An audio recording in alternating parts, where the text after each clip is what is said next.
Grab your capes, swords, and backpacks, guys. It's time to take a trip to another medieval town. Cool! I love field trips. Medieval, you say? I'm scared of dragons. Don't worry, Gigi. There are no dragons in this one. You sure?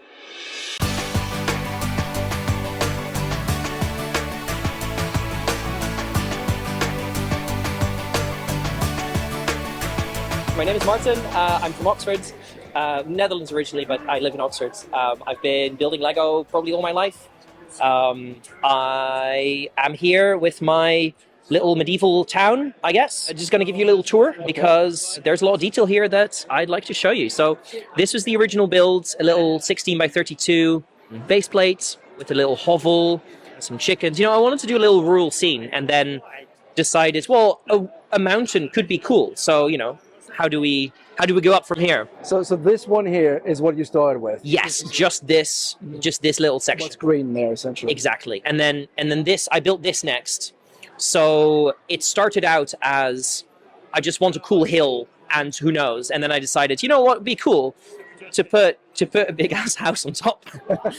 And you've got a path that goes all the way up. That's right. Yeah, because I wanted everything to be accessible as well. I wanted everything to be, you know, believable, as if it's, you know, as if it could be, you know, as if everything was, you know, sensible.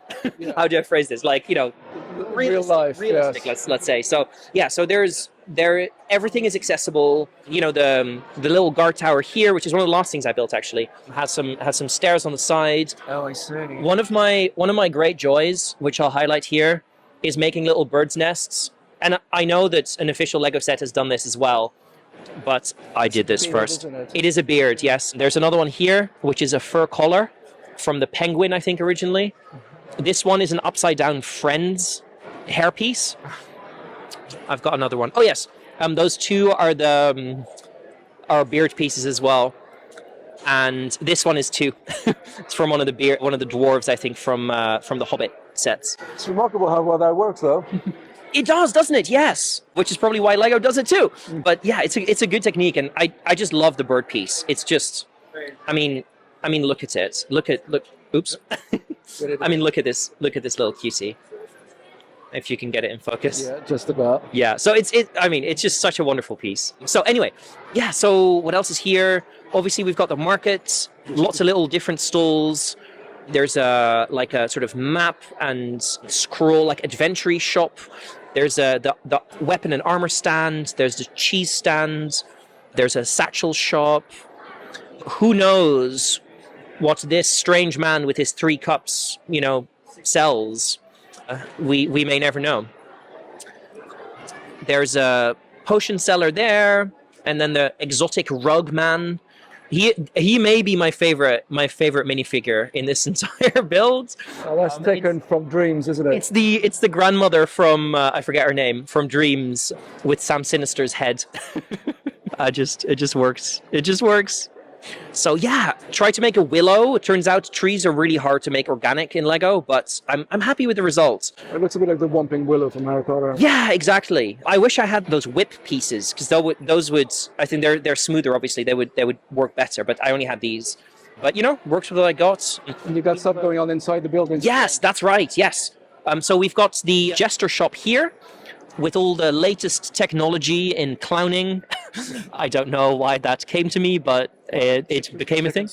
So Chicken Suit from the collectible minifigures, that's one of the Jokers. I think the Joker from the Batman movie, Lego Batman movie. That's a kazoo, because why not? And then, of course, as any, you know, clown shops are kind of creepy, so obviously there needs to be a haunted room. So we've got the Nesquik bunny's head, the mouth of Sauron, and the Joker from the Lego movie, and it's the shrunken head from the original Night Bus.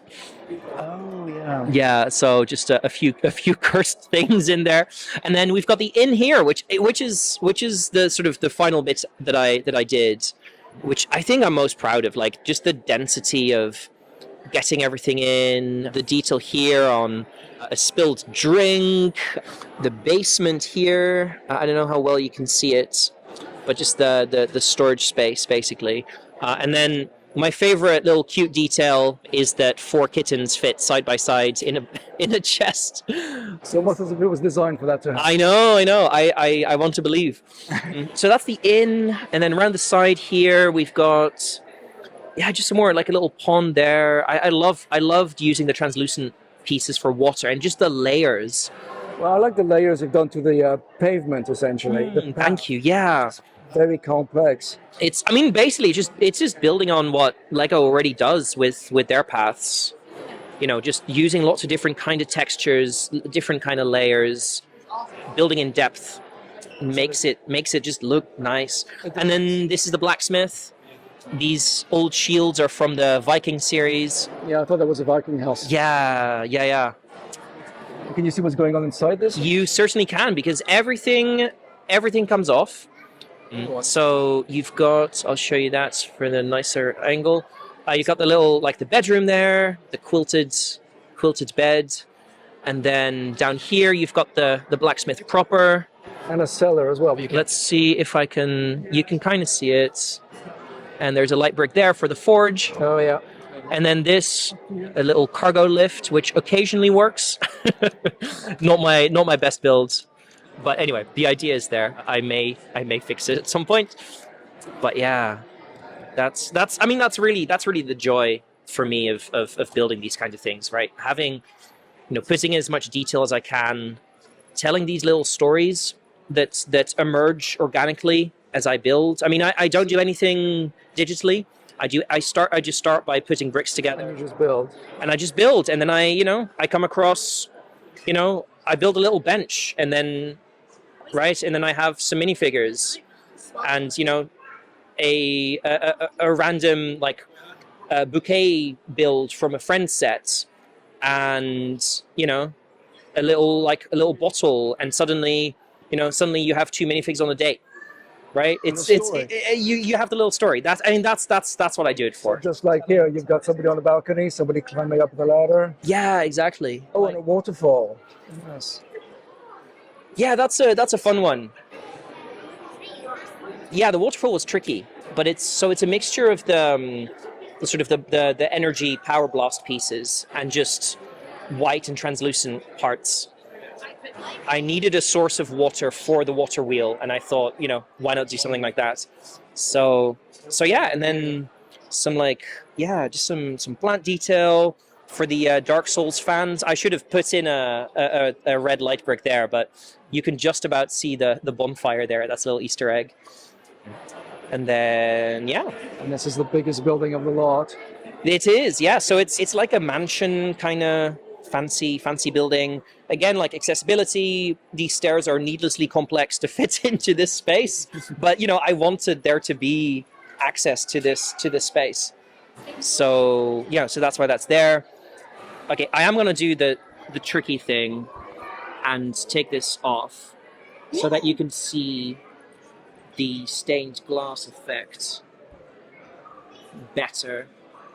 So again, detail on the inside. Oh, that's this great. I really so it's I'm pretty proud of how this came out. So it's a regular translucent panel on the other side, and these are just 4 by 6 window panes that I've stuck in with the rail pieces. So that works well, and then this also comes off in its entirety, and you've just got some more space. Busy. And the other thing, like there's stained glass kind of all around here, which now that the light comes in, you can actually see quite nicely. There was meant to be a harpsichord in here, which I'm very proud of, and I completely forgot to bring. So future. That's not Lego though, is it? That carpet. It is actually. This is the underside of the invisibility cloak from one of the Harry Potter sets. Oh. Yeah. And it just works out perfectly as a little like tablecloth kind of piece. So yeah, everything on here is Lego. Amazing. I'm trying to think if that's true. Yes, everything on here is.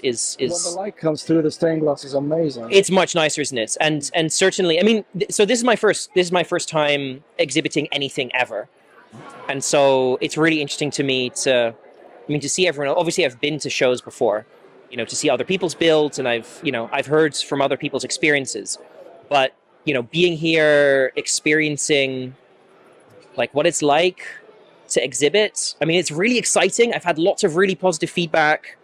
I'm now failing to put my own build back together. Lots of positive feedback, which has been wonderful. You know, I felt so like supported and yeah, like proud, you know, proud of having achieved this. But like, there's so much to learn, and that's something that's really exciting to me. You know, seeing you know what things I would do differently next time, right? Because an amazing amount of work, though. I mean, the density of what's there. I mean, you could look at this for half an hour and still find something new. Thank you. That's very kind. Just going to put that back. There we go. Well, thanks very much for showing us around. Well, thank you so much for having me. This has been wonderful.